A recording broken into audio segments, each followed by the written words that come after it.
Hello and welcome to Lux Radio Theatre at Night from OTRGold.com. I'm Austin Bach. Thank you for tuning in. This is the second in a new video series that will feature all 761 Lux Radio Theatre episodes currently available. New videos launch every Tuesday and Thursday evening at 6 p.m. Pacific, so be sure to like, subscribe, and click the notification bell so you can join us again on the next one. Tonight's episode is titled The Show Off and was originally broadcast on December 9th, 1935. The month this episode aired, the first Heisman Trophy Award was awarded to Jay Berwinger from Chicago. James Chadwick was awarded the Nobel Prize for Physics for his discovery of the neutron. Irene Joliot-Curie, the daughter of Marie Curie, won the Nobel Prize for Chemistry alongside her husband Frederick Joliot for their discovery of artificial radioactivity. My apologies to the entire Curie family for butchering all of the names I just read out. My condolences. The American Emmy Award-winning daytime TV talk show host Phil Donahue was also born this week in Cleveland, Ohio. We have live chat enabled on every stream, and I encourage you to participate. If you don't know what to say, you could start by telling us where you're tuning in from. I'm broadcasting from Seattle, Washington. So hello to anybody that's out here in the Pacific Northwest. Topics in chat tend to wander, and that's okay. I just ask that you keep it light, friendly, and most importantly, no spoilers if you've heard the episode before. So with that, sit back, relax, and enjoy the show. Lux presents Hollywood.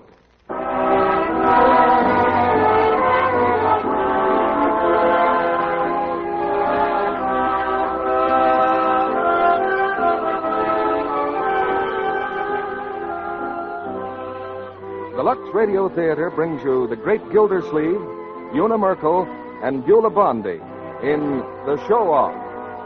Ladies and gentlemen, your producer, Mr. Cecil B. DeMille.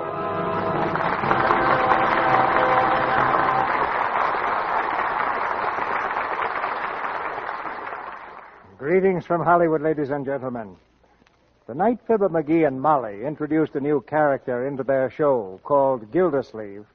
I'm sure no one could have foreseen the fantastic success story to which we add another chapter tonight.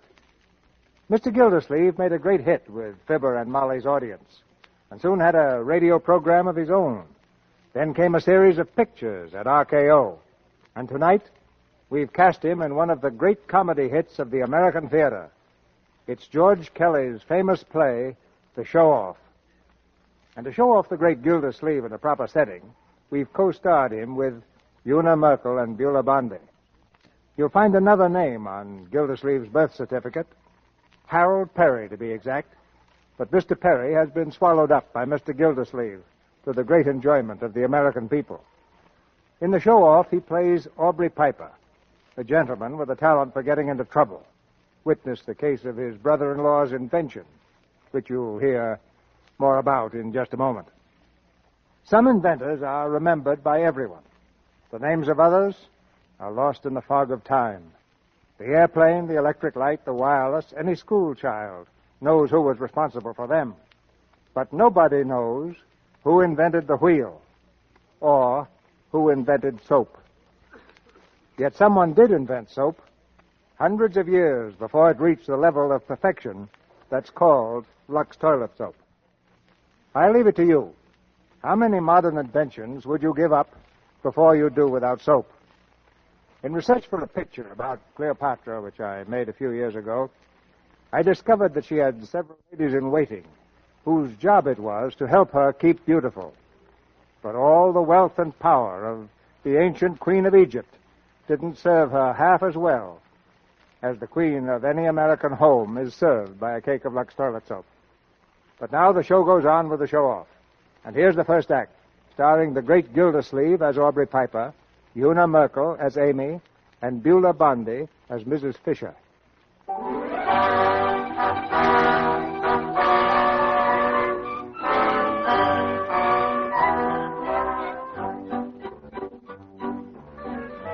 It's 8 o'clock on a Wednesday evening, and Amy Fisher is aflutter with excitement. 8 o'clock Wednesday is a big moment in Amy's life, for at 10 after, a certain party will ring the doorbell of the little frame house near Philadelphia. Hurriedly, she dabs a powder puff at her nose, and then, hearing the front door open, she rushes to the head of the stairs. Mama? Mama, was that the door? Yes, it was. It was your sister. Oh. Mama, when the bell rings, let me answer it. Hello, Clara. How's Frank? All right. Mama, did you see my blue bar pin? It was in my drawer. Well, look in the drawer. I haven't seen it. What's all the excitement, Mama? Wednesday night. Oh. Is that fella still coming here? Oh, right on the dot, such as he is. It looks like a steady thing, Clara. You never in your life heard anybody talk so much. I don't know how Amy stands him. Your pop can hardly stay in the room where he is. Well, doesn't she take him into the parlor? She does, yes, but she might just as well leave him out here, because he's not in there 5 minutes till he's out here in the kitchen again talking about politics. You'd think he knew something about it. And the investment business. He's always talking about that, too. That's where he works, you know, the Billings Investment Company. He says he's head of the sales department. But I says to your brother Joe, I says, I don't know how he can be head of anything from the talk of him. Joe says he's a nut. But you don't dare say anything to Amy about him. Oh, no. She thinks he's heaven's gift to the Fisher family. And for all she knows about him, he could be a tramp in the park instead of with the Billings Company. Well, that's where he works, though, Mom. How do you know? Well, Frank knows him. You're Frank? Uh-huh. He says he eats his lunch at the same place. There at 15th and Arch. And does he say he knows him? Why, sure. He says he's seen him around there for a long time. Frank calls him Carnation Charlie. He says he's always got a big carnation in his buttonhole and carries a cane. That's the one. He's always got it on when he comes here, too. I believe in my heart, Clara, that's what's turned your sister's head. Oh, my. Did Frank say what his name was? Aubrey Piper, I think. That's it, Aubrey Piper. Sounds more like a place than a man's name. What does he do at Billings? He's a clerk. A clerk. I knew it. Head of the sales department. Hello, Clara. Oh, hello, Pop. Well, has that nut arrived yet? Not yet, but he will. I hope to heaven he stays in the parlor tonight. I want to read my paper. And if he slaps me on the back once more, I'll kill him. That laugh of his. Enough to drive a man crazy. What's that? Must be Joe. He's down the cellar trying to fix the radio. Joe? Is that you? Yeah. Give me a hand with a set, will you, Pop? Oh, I thought you was going to keep it downstairs. There isn't enough light. Okay, thanks, Pop. Well, has that screwball come in yet? Well, he certainly is a big hit with this family. Laughing Louie. He's a first-class pest, that guy. Every time I'm working on something, he sticks his nose in it. What are you doing? What are you doing? You know that formula I've been working on to prevent rust?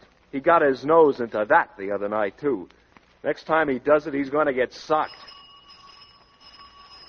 Oh, there he is now. Amy? Put out the light in here and shut the door. Maybe he'll think we've gone out. Well, I've got to go. Well, go out the back door if you don't want to be here all night. Amy! Goodbye, Mom. Goodbye, Pop. Goodbye. Be quiet now. If he hears a voice in here, he'll pop in here like a jumping jack. Just a minute. Aubrey. Hello, Aubrey. Greetings on you, little girl. How's every little thing? Hitting on all three? Come in, Aubrey. Right on the job, Amy. 10 minutes past on the dot. The pride of old West Philly never misses, no, sir. I'll take your hat, Aubrey. Anything to please the ladies. Here you are. And the boy rode off with many thanks and many a backward bow. Oh. Oh, come on in the parlor, Aubrey. 1 second, little gal. One little favor. Never again will I trouble the belle of old North Philly. How about a drink of the old Aqua Pura, huh? That's water to me. Of course, Aubrey. I'll be right back. Make yourself comfortable. Don't you worry about me, little gal. Amy, shut that door. Oh, what's the matter, Mom? I just want to get a drink of water for Aubrey. Listen, Amy, I don't want that fella popping in here. Hi, good evening, ladies and gents. Yeah. Oh. Stay right where you are, folks, right where you are. Going right out on the next train. How are you, little mother? Evening, Pop. Hiya, Joe. Hello. Amy, step on the gas with the old Aqua Pura. Man's got to have a drink. How about it, Pop? You'll stay with me on that, eh, Pop? Oh! Listen, I don't like to be slapped on the back. Yes, sir. Yes, sir. I want to tell you this is a very pretty little picture of domestic felicity. Father reading, mother knitting, and little old Joe Edison Fisher there working 18 hours a day to make the rich man richer and the poor man poorer. What about it, Popcorn? Am I right or raving? Oh, Will you let me alone and keep your hands to yourself? I never saw such a pest in my life. Oh, what's the matter with Popsy Wopsy? Little off his feed, eh, Mother Fisher? Here's your water, Aubrey. Thank you, my dear. Blushing as she gave it, looking down at her feet so bare in her tattered gown. Yeah. How's that, Mother Fisher? Can't beat that little old Willie Shakespeare, now can you? No, sir, I'd like to tell the brothers that little old Shakespeare party shook a wicked spear. Yeah. Well, here's laughter, ladies. And Mr. Marconi, my best regards to you. Ah, very nice indeed. And a sweeter draught from a fairer hand was never quaffed. Oh, you. Well, Mr. Joseph, what are you doing? What are you doing, Joseph? I am fixing something. At it again, eh? The young inventor himself. Well, Mr. Joseph, I want to tell you you're wasting your time. When you're all through, they'll offer you 20 cents for it and sell it for $20 million, take it or leave it, sign on the dotted line. Yes, sir. That's exactly what they did to little old yours truly here. 20 Lincoln Anacondas for a formula that would have solved the greatest problem before the industrial chemical world today. What kind of a formula? Why, a formula to prevent the rusting of iron and steel. A solution of vanadium and manganese to be added to the metal in its molten state instead of applied externally. Where did you hear that? Hear what, my boy? About a rust preventative using vanadium and manganese? Little idea of my own. Yeah. You heard it right here in this room. I was talking about it last Sunday. Oh, you thought of it too, eh? Well, just goes to show you, Joe, great minds run in the same... Oh, shut up. You give me a swift pain. I love that boy. Yes, Mother Fisher, that little boy of yours has got some great ideas. I was speaking to some of the men who work under me just the other day, Mother. I said, gentlemen, the inventive genius in this country is... where are you going, Mother? I got a touch of the same pain. Good night. Must be an epidemic around here. Oh, Aubrey. Aubrey, let's go in the parlor, shall we? Yeah. You know, Amy, sometimes I get a funny feeling that your folks don't like me.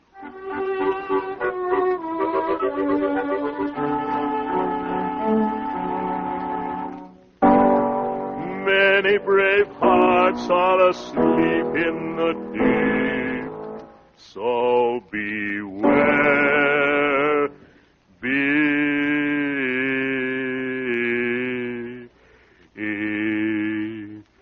well, little high, I guess.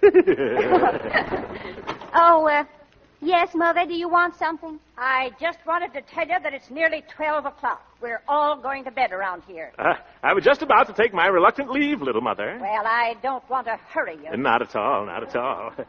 In fact, the recent outburst was in the nature of a farewell concert. A little old song at twilight, you know, Mother Fisher, to soothe the savage beast. Yeah. Come on, Aubrey. I'll walk to the gate with you.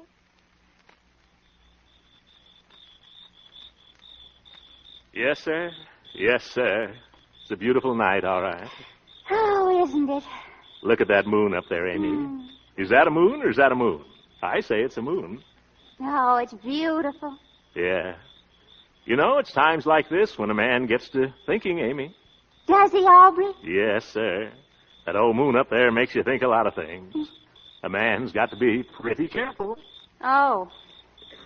But when a man's knocked around the world like I have, a man gets pretty wise. When a man meets the right girl, a man knows he's met the right girl. Do you follow me? I think so, Aubrey. Amy, you think a married couple can be happy on $100 a week? Oh, Aubrey, yes, I do. Be nice if they had it, too. Aubrey, is that how much you... Well, more or less. Right now, it's a little less. But I'm thinking of putting over a deal, Amy, just between us two, you know. I don't think it makes any difference how much a man makes. I think when a girl cares for a man, loves a man, that's all that counts. The only important thing in the world, or should be, even if he doesn't have a dime, don't you? Well, I got 2 nickels. No. I mean, don't you think about love? Oh, sure. Ever since I was 14, Amy. Yes, sir. It's a little old Cupid dart that counts. And after all, you can't buy happiness, can you? Definitely not. So they say. Well? Well? Amy, what do you think, huh? You mean about... Yeah, what do you say? Is it a go? Say yes, Amy. Say you'll pool your coffee ration with me. Aubrey, you mean will I marry you? That's the general thought I'm trying to convey. Oh, Aubrey, yes, I will, Aubrey, any time you say. Amy. Amy Piper.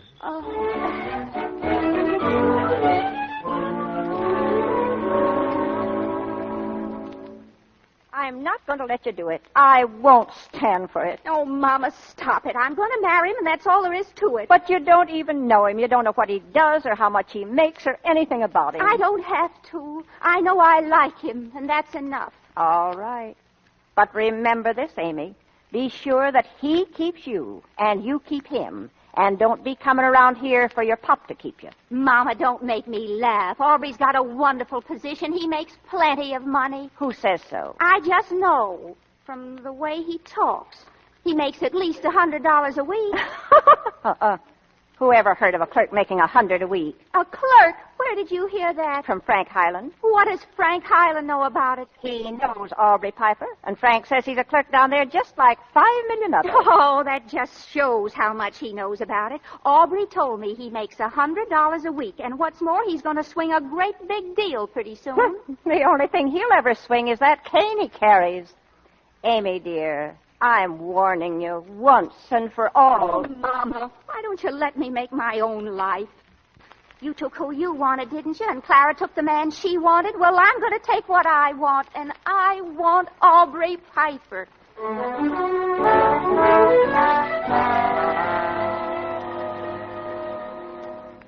So you'd like a raise, eh, Piper? Well, that's the general idea I was trying to convey, Mr. Williams. What for? Well, the way I figured is this. A man's going to get married. Well, when a man gets married, he's got to have enough to support a wife, right? Right. And I figure about $100 a week, maybe a little more. How much do you make now, Piper? 35. Not very much, Mr. Williams. No, it isn't. But this investment business isn't what it used to be either. Yes, sir, but... 35 is all you're worth, Piper. But, Mr. Williams... From what I've seen of your ability, it's more than you're worth. Yes, sir. Now, would you like 35 or nothing at all? No, sir. What makes you think you're entitled to a raise? Well, I... You don't have to get married, do you? No, sir. Then put it off for a while. Yes, sir, but That's all, Piper. That's all. Goodbye. Yes, sir. Yes, sir. Hey, Piper. Yes, sir. Yeah. Huh? Look, how did it go? Where did you get the raise? Oh, the raise. Oh, yes, we talked it over, the boss and I. He's going to sleep on it.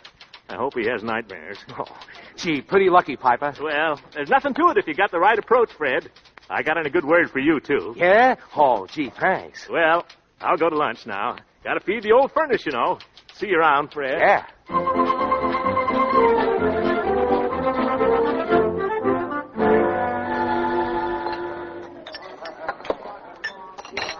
Hi, Aubrey. What'll it be? Hi, Sam. I'll have a ham on rye and a chocolate frosting. And don't spare the ice cream, Sam. 2 scoops? Oh, 2 scoops, sure. What do I care? That's a nickel extra, Aubrey. Slap it in there, Sam. You know Piper, the old sport himself. Sure. 1 ham on, 1 frosted. Scoop a double. Aubrey. Amy, what are you doing way down here? Aubrey, I have to speak to you. Say, I'm glad you came, Amy. You know that deal I was talking about? Well, it didn't go through, honey. I mean... Aubrey, listen. So I was just thinking maybe if we could postpone getting married. Aubrey, I've got to tell you, darling, it's awfully important. I've done it, Aubrey. Done what? I've done it. I've left home. You left... Oh... Oh, I just had to. I couldn't stand it anymore, and I just told Mama. I said, I'm leaving, Mama, and that's that. You told Mama, huh? Oh. Well, I was just going to tell you, Amy. That deal, I mean, where are you going to live? I don't know. I haven't even thought about it. I've burned my bridges, Aubrey. You burned mine, too. Oh, well, I guess we better get married pretty soon then, huh? Oh, Aubrey, do you suppose we could? Oh, sure. You just leave everything to me. Oh, Aubrey, that'd be wonderful. And it doesn't really make any difference, does it? I mean, we were going to be married anyway, and, well, you make so much money and all, and... Oh, Aubrey, tell me it's all right. Oh, it's fine, Amy. It's fine. Just a minute. Hey, Samuel. Samuel. Yeah? Cancel that extra scoop, will you?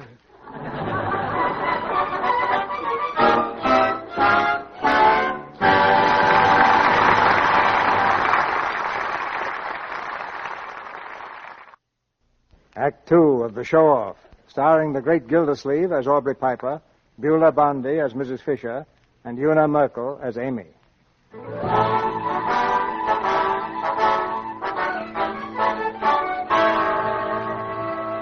6 months have passed, and the romance of Amy and Aubrey has blossomed into marriage. Amy is too proud to admit it to her family, but she has discovered, as wives sometimes do, that her mate is more talk than action. He's not the head of his department, nor does he earn the expected $100 per week. And now, in the Piper kitchenette, the financial question has again reared its ugly head. Bills, bills, bills. Aubrey, what are we going to do? How's the coffee coming along, Amy? Boy can't be late to work, you know. Aubrey, listen to me. Sure, what's on your mind? Aubrey, we've just got to get some money. We can't go on like this any longer. Why not? We've been getting along fine. Have we? Look at this. We owe $30 to the butcher, $23 to the grocer, $8.10 to the milkman, and the janitor was here about the rent again. I'll speak to him on the way out. On your way out is right. He's going to throw us out Friday. You mean he's threatened us? Why, he can't get away with that. I'll break the lease. That's what I'll do. How about a piece of toast, honey? Aubrey, he can get away with it. We've got to pay up or get out. All right, we'll get out. I never liked this place anyway. The bathtub gurgles. Have you got any peanut butter? Aubrey, how can I make you understand? Listen, honey, do me a favor, will you? Forget about it. Everything's going to be fine. Is it? How? You just keep your eye on the boy from West Philly, that's all. Now, I didn't want to mention this, but I'm working on a deal right now that'll put us right up there on top. Where's the jelly? What kind of a deal, Aubrey? Never mind, you'll see. But I want to know. Well, it's a little idea I've had in the back of my head for a long time. What idea? It's pretty technical, Amy. Aubrey, tell me, what is it? Well, it's a rust preventative. A combination of magnesium and vanadium added. Oh, Aubrey, that's Joe's idea. That's the thing he's been working on for years. Oh, beat me to it, eh? Well, the more power to him. Oh, Aubrey.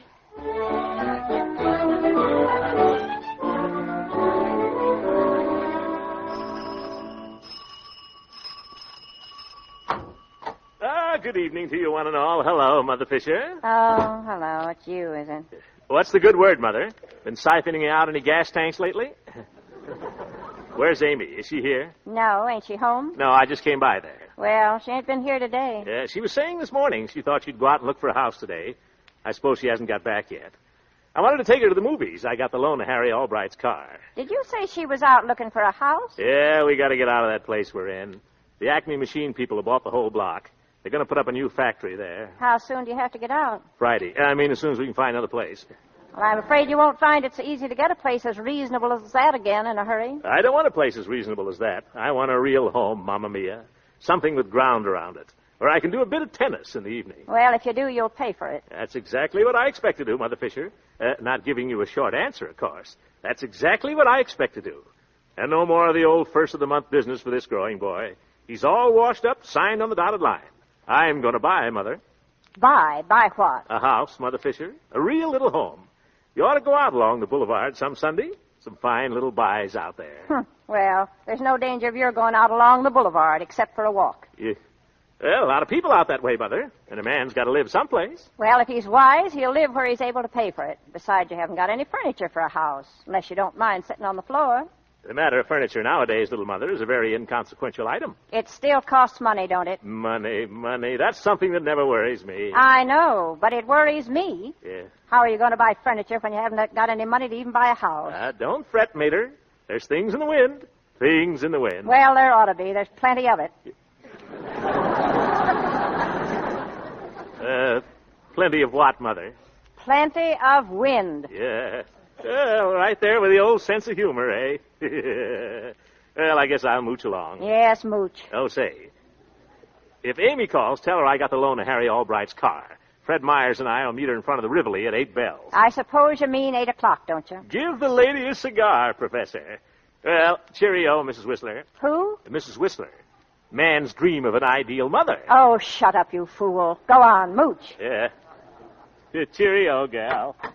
Many brave hearts are asleep in the deep. So... Hello, Aubrey. Well, Jojo the dog-faced boy. How's the lad? Huh? Oh, I'm okay, fine. What's the matter, Joe? You look excited. Well, I am, in a way. Look, Aubrey, can you keep your mouth shut about something? You can trust me, Jose. Sphinx Piper, my friends call me. What? Sphinx. Oh.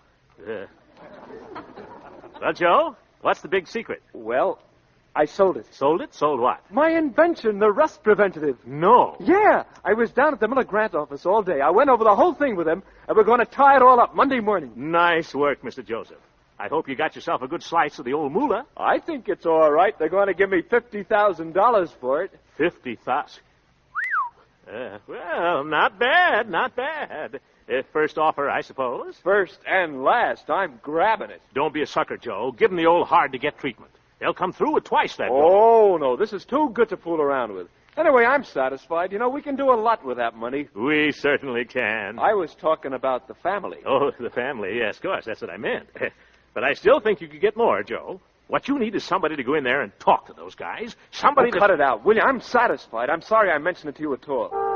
Hey, Aubrey, what do you say? Right there, Fred. Well, best of luck, Joe, my boy. Don't forget now. Don't say anything about it. Mum's the word, Joe. Mum's the word. Hey,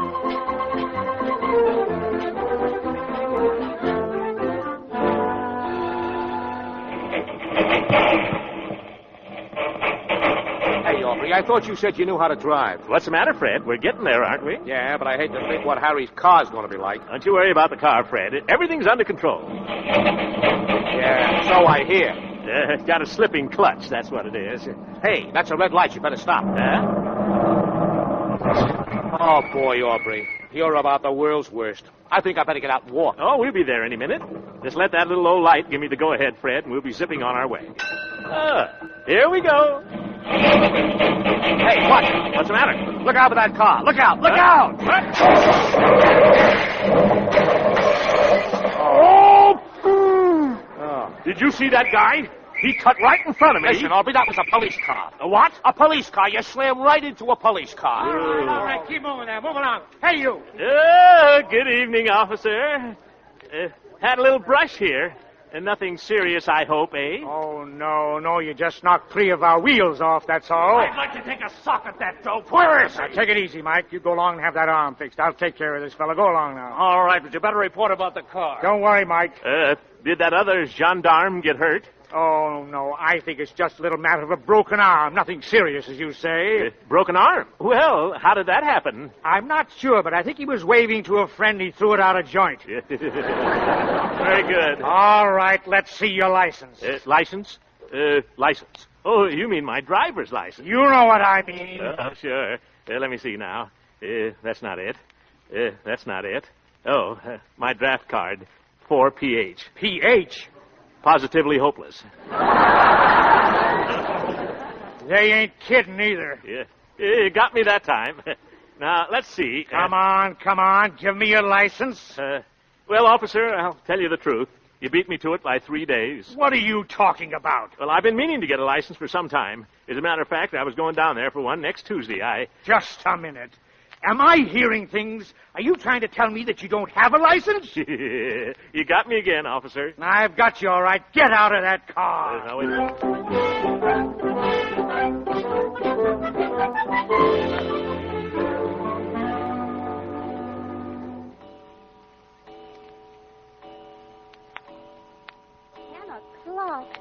I can't understand it. I waited at the movies for over an hour. If he wasn't going to come, he would have called here, wouldn't he? Don't ask me what he'd do. I'm beginning to get worried. He says you've got to get out of that place you're in. Yes, that's what I was doing today, looking around for something. Did you see anything? Oh, I saw a couple of places that were fair, but they want too much money. You're not really looking for a house, are you, Amy? Yes, if I can find one.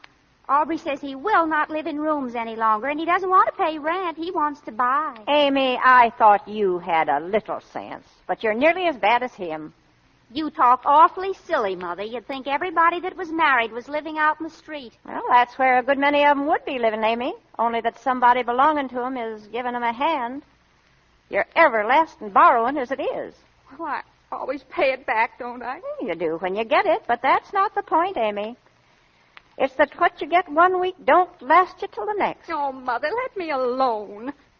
If you're trying to make me say I'm sorry I married Aubrey, well, I'm not. I'm glad I married him, and I wouldn't change him for anyone else I ever met in my life. So there. All right, Amy, but someday that man's going to bring trouble on us. I can feel it in my bones. He won't bring trouble.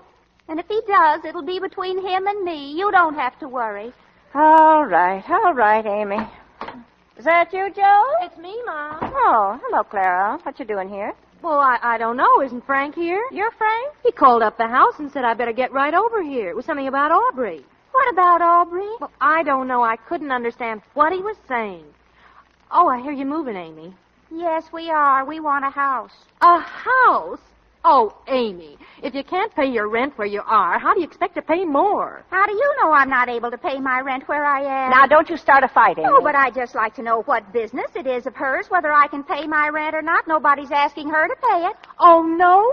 Well, your husband's been to Frank Highland twice already to pay it. What? That's a lie. It is not. He's asked him twice and got it, too. Till I put a stop to it. Mama, make her take that back. I won't. It's true. Now, you hush up, both of you. I guess if Clara says it's true, Amy, she must know. And it just goes to prove what I said. Oh, let me alone. I told her that man would start trouble. Oh. Well, now, who should arrive? Oh, buenas noches, little mother. Is Amy here? For land's sake, what's happened to you? What's that bandage on your head? Bandage? Oh, yes. Nothing to get upset about. Beginning to rain outside, Mother. Never mind the rain. The rain didn't do that to you. I guess you ran into somebody, didn't you? Don't get excited, Mama. Just a little misunderstanding on the part of the traffic officer. You don't mean to tell me that you ran into a traffic officer? Control now, little mother. I assure you there's no occasion for undue solicitation. Good evening, Clara. What happened to your head? The veriest trifle, Mrs. Highland. Just a little spray from the windshield. Where's that car you borrowed? Smashed, I guess, ain't it? The car I borrowed, Mother Fisher, is now in the hands of the bandits of the law. The judicial gentlemen who collect fines from motorists by ordering them to go one way and then swearing they told them to go another. Never mind your fancy talk. I want to know who you killed, and where's the automobile that someone was fool enough to lend you? The automobile, little mother, is perfectly safe, parked and pasturing in the courtyard of the police station. So you got arrested? Well, I accompanied the officer as far as the station house, yes. And while I was there, I told them a few things about the condition of traffic in this city. I guess they told you a few things, too, didn't they? Repeat the question, please. Oh, shut up. Yes. What did they do? Fine you? Well, they were all set to find me. But when I got through with them, they didn't have a leg to stand on. So they trumped up a charge of driving an automobile without a license. Did they take the automobile away from you? Nothing of the sort. They simply complied with the usual procedure in a case of this kind, which is to release the defendant on bond pending the extent of the victim's injuries. So there was somebody injured? The traffic cop that ran into me. For heaven's sake, couldn't you find anybody but a traffic cop to run into? I didn't run into him, Mother. You don't understand the circumstances of the case. Well, I understand this much. They can give you 10 years for a thing like that, and it'd just serve you right if they did, too. Borrowing people's automobiles and knowing no more about running them than I do. No time like the present to learn, Mother. Well, you'll have plenty of time from now on if that officer's seriously injured. He was faking a broken arm around there when I left. Oh. It's a wonder to me the poor goof wasn't signed on the dotted line. He ran head-on right into me. Did they take the cop to the hospital? I believe they did. Oh, Aubrey. Aubrey, what happened to you? Well, the little woman herself. Hi, Amy. What is it, Aubrey? Nothing in the world, baby. I had a little mix-up on Broad and Erie Avenue. You didn't get hurt, did you? Nothing but a scratch on the medulla oblongata. Just a little shake-up. He nearly killed a traffic officer. That's how much of a shake-up it was. You didn't, Aubrey, did you? Certainly not, Amy. Your mother's raving. The man's in the hospital. I don't know what more you want. Is he, Aubrey? Do you think I'd be here if he was? You wouldn't be here only that someone was fool enough to bail you out instead of letting you stay there where you couldn't be killing people. Are you out on bail, Aubrey? They always bail a man in a case like this, Amy. They got my car on their hands. I just got to call around for it Tuesday morning at 10 o'clock. I guess you just got to go down there to a hearing Tuesday morning at 10 o'clock and pay your fine. I guess that's the automobile you've got to call for. How much did they fine you, Aubrey? They didn't fine me at all. They'll do that Tuesday. Time will tell that, Mother Fisher. How much bail did they put you under, Aubrey? 1,000 berries, Amy. $1,000? What? That's regulation. Little chicken feed for the stool pigeons. Did you say $1,000? That's what I said, Mother Fisher. 1,000 trifles. I wouldn't kid you. You wouldn't kid anybody that'd listen to you for 5 minutes. And who did you get to go $1,000 bail for you? Don't be alarmed, little mother. I saw that the affair was kept strictly within the family. What do you mean? Your other son-in-law was kind enough to come forward. Do you mean my husband? That's the gentleman, Clara, Mr. Francis X. Highland. Oh, Ladies.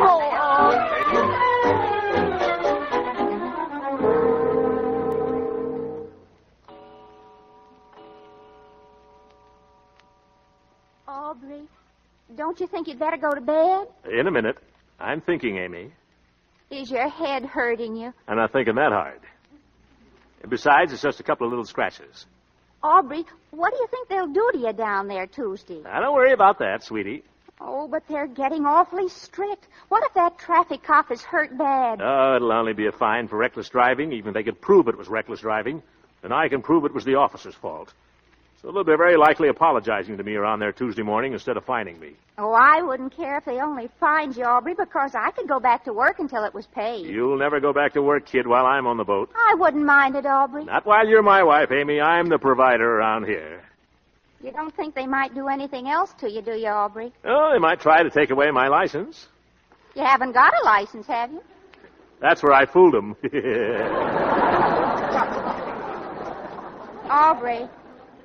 Aubrey, what is it they send them to prison for? Look, Amy, everything's okay.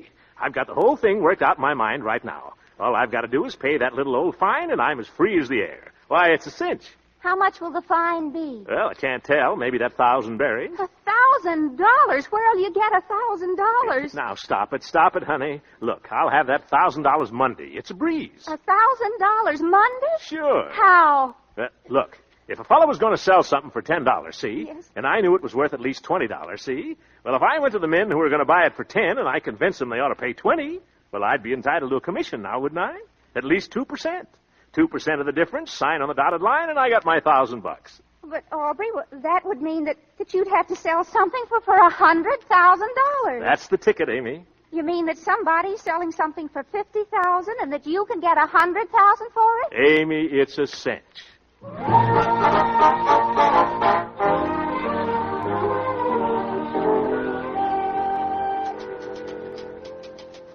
Well, what do you say, little lady? Mr. Miller ready to see me yet? Let's see now. You're Mr. Piper, aren't you? That's the name, little lady. Just tell him I'm here about Mr. Fisher's invention. Oh, I told him that already, Mr. Piper. Oh, thank you, little lady. I don't know what I'd do without you. Oh, you go on. No, you go on. Miss Gray? Yes, Mr. Miller? I'll see Mr. Piper now. Yes, sir. That door over there, Mr. Piper. Oh, thank you, thank you. Many brave hearts are asleep in the deep, so be... good morning, Mr. Miller. Morning, come in. Piper's the name, Aubrey Piper. How do you do? Sit down. Thank you, Mr. Miller. I've come to see you about the rust preventative. So I hear. Well, where's Mr. Fisher? He was going to be here at 11 to sign the papers. So I came at 10. The signing of the papers can wait, I think. Oh? Are you an interested party in this deal, Mr. Piper? Well, slightly, yes. I'm Mr. Fisher's business advisor. Oh, I see. Well, he's a fortunate young man. Oh, very fortunate. And that's what I like to see, Mr. Miller. A young man getting someplace, pulling himself up by the seat of his pants. Yes, Mr. Miller, it's the American inventive genius that's put this country where it is today. And I'm here to state that every right-thinking citizen has the duty, no, sir, the privilege, of doing everything in their power to help the growing boy along. Am I right or wrong? Shake it up, brother. Shake it up. Just a moment, please. Yes. Now, let's not beat around the bush. I'm a man of a few words, Mr. Miller, and I can see that you are, too. Now, what I like to do is come straight to the point, sign on the dotted line, wrap it up, and take it away. Now, you know what this boy has done. Just one little idea, you say. One simple operation. That's true, Mr. Miller, but we can't pass it off like that. Oh, no. Now, you're a businessman, Mr. Miller. Your time is valuable, and so is mine. So let's settle right down now here. Just what are you talking about? Mr. Fisher's invention. What else? Well, you're a little late. We went all over this with Mr. Fisher last week. We're giving him $50,000 for it this morning. Now you've hit it, Mr. Miller. Right on the old button. $50,000. A paltry, measly, contemptible... Shame on you, Mr. Miller. What's that? Think of it. Put yourself in this boy's place. $50,000 is a very fair price. Not for genius, Mr. Miller. Genius is priceless. And I'm here to stay... Wait, please. Am I to understand that you'd like to call this deal off? Now, Mr. Miller, don't you jump to conclusions. We want you to have this invention, but at a fair price. All right, Mr. Piper, let's have your proposition. Thank you, Mr. Miller. In the first place, we want $100,000 on the line as an advance. Oh, really? A check will do, but cash won't hurt. Number 2, the Miller Grant Company will have to sell it at their own expense. I see. And number 3, we want 1/2 the net on every gallon sold as a royalty. There you are, Mr. Miller. That's our proposition, and a fairer one you couldn't find. Am I right or wrong? Shake it up, brother. Shake it up. Mr. Piper, I'm afraid you're wrong. Yeah. Huh? I said you're wrong. Now listen here. I'll do the talking now. Who do you think you are walking in here trying to bulldoze me out of $50,000? We made a fair price, and we were ready to stand by it. But I don't like the way you do business, Mr. Piper. And you can go back and tell Mr. Fisher that he can thank you for this deal falling through. Now, what was that? The deal is off. We won't give you a lead nickel. Now, wait. I'm sorry, Mr. Piper. Good morning. But you can't do this. Oh, yes, I can. There were no papers signed, and there won't be any papers signed. Now, get out. Mr. Miller, you're making a terrible mistake. Will you please get out? Now, let's be reasonable, huh? We'll come down a little bit. Make it $75,000. I told you I wouldn't... Make it $60,000. No. $55,000. No. $53,000. No. $52,000. No. $51,000. No! You're a hard man, Mr. Miller. And just for that, we won't sell it to you at all. We'll take our product elsewhere. And you'll regret this to the end of your days. Just remember, whenever you hear the Fisher-Piper process, that you could have been in on the ground floor and you missed your chance. Good morning, sir. Oh, this is one of my bad days.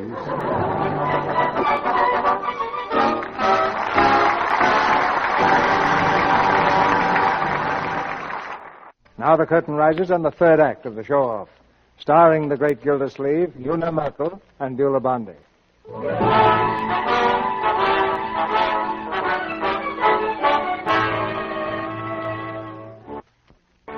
It's the morning of Aubrey's trial. In the corridor, just off the courtroom, the luckless show-off stands cracking his knuckles with nervousness. For the first time in his life, Aubrey is scared. With him is his benefactor, a sad-faced, sad-eyed man, his brother-in-law, Frank Highland. And take it easy, Aubrey. Don't try to tell the judge his business.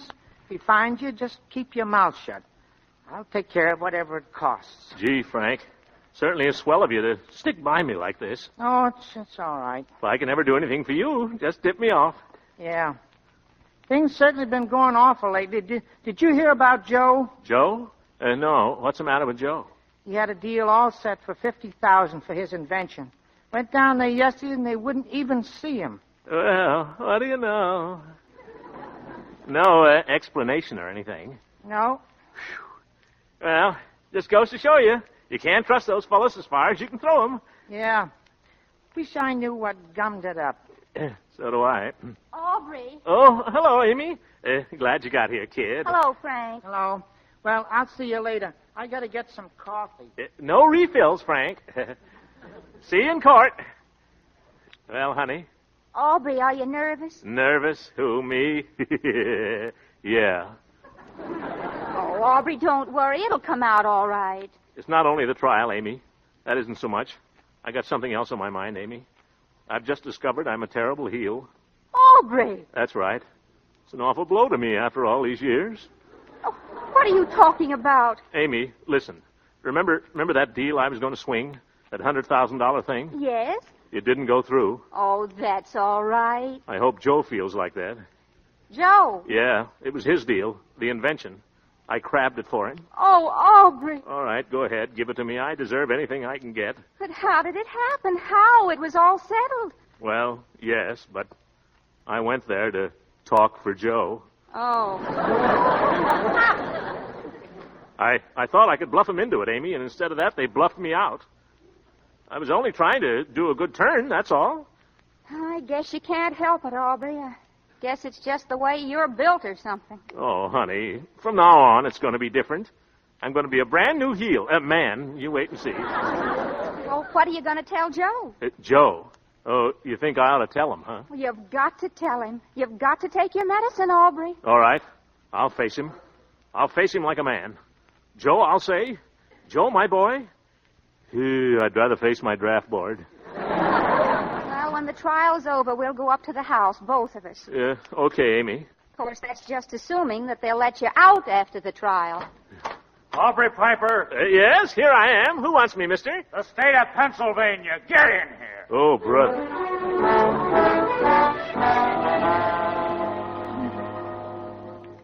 Here it is. Look, Clara, it's in the papers already. About Aubrey? You'd know it was about Aubrey if they didn't even mention his name. Oh, what's it say?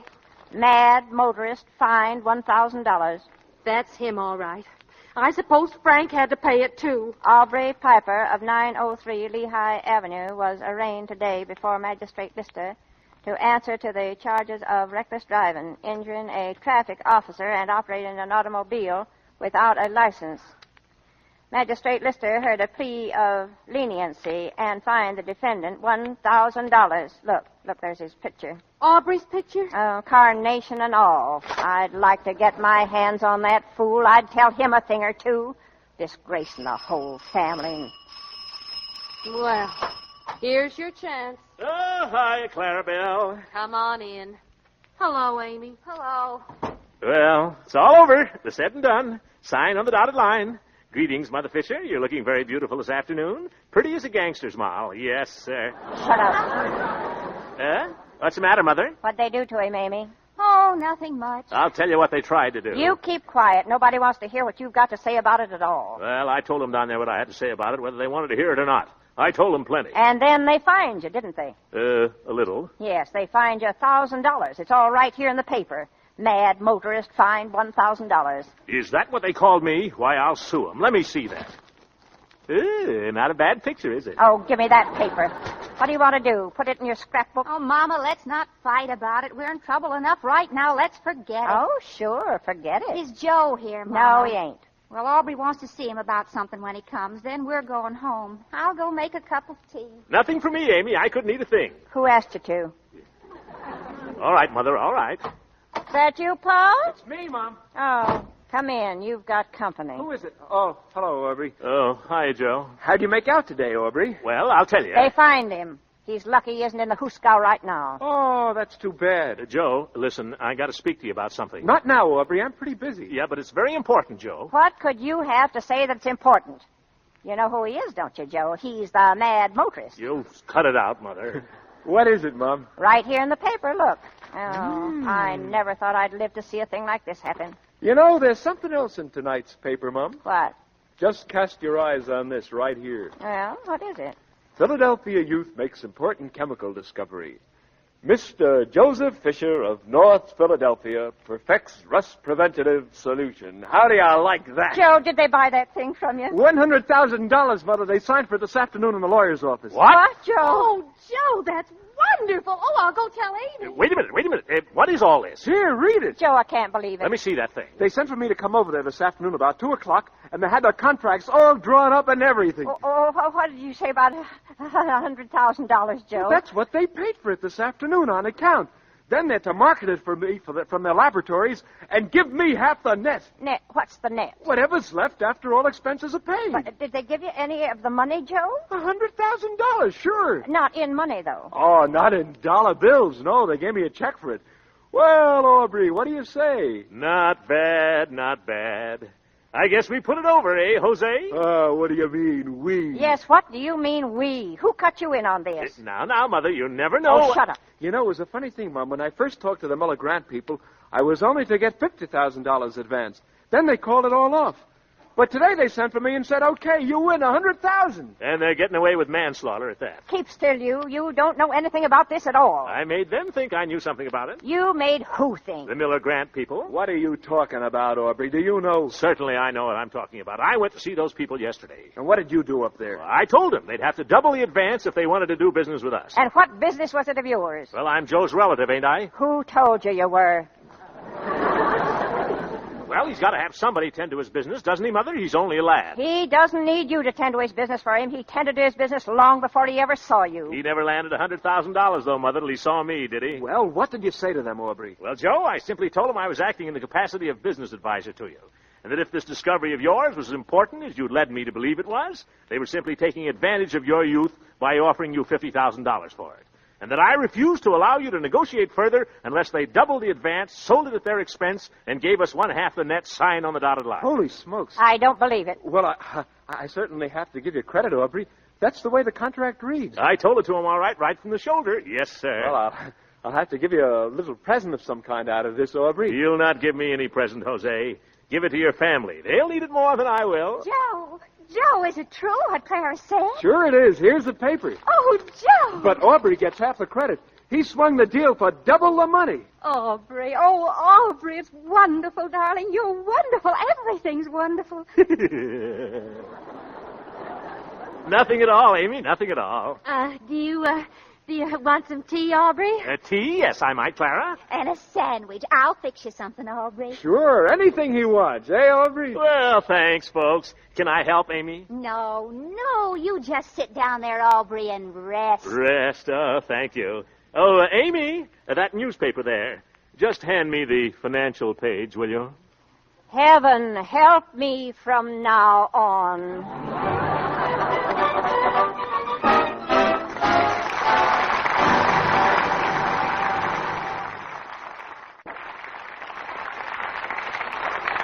Ladies and gentlemen, next Sunday is the beginning of Boy Scout Week. This year marks the 33rd birthday of scouting in this nation, a third of a century of service. Every Boy Scout is working for his country now, helping to win the war. And tonight we join millions of other Americans in saluting their great work.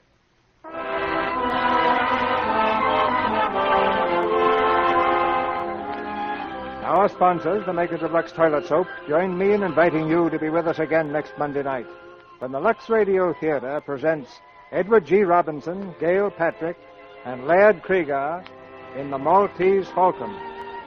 This is Cecil B. DeMille saying good night to you from Hollywood.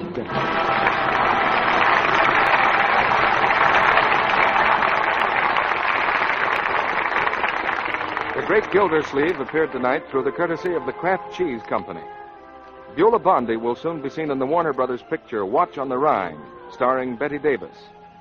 Heard in tonight's play were Paula Winslow as Clara, Jeff Corey as Joe, and Eddie Marr, Norman Field, Leo Cleary, Charles Kane, Arthur Q. Bryan, Ken Christie, Sharon Douglas, and Fred Mackay.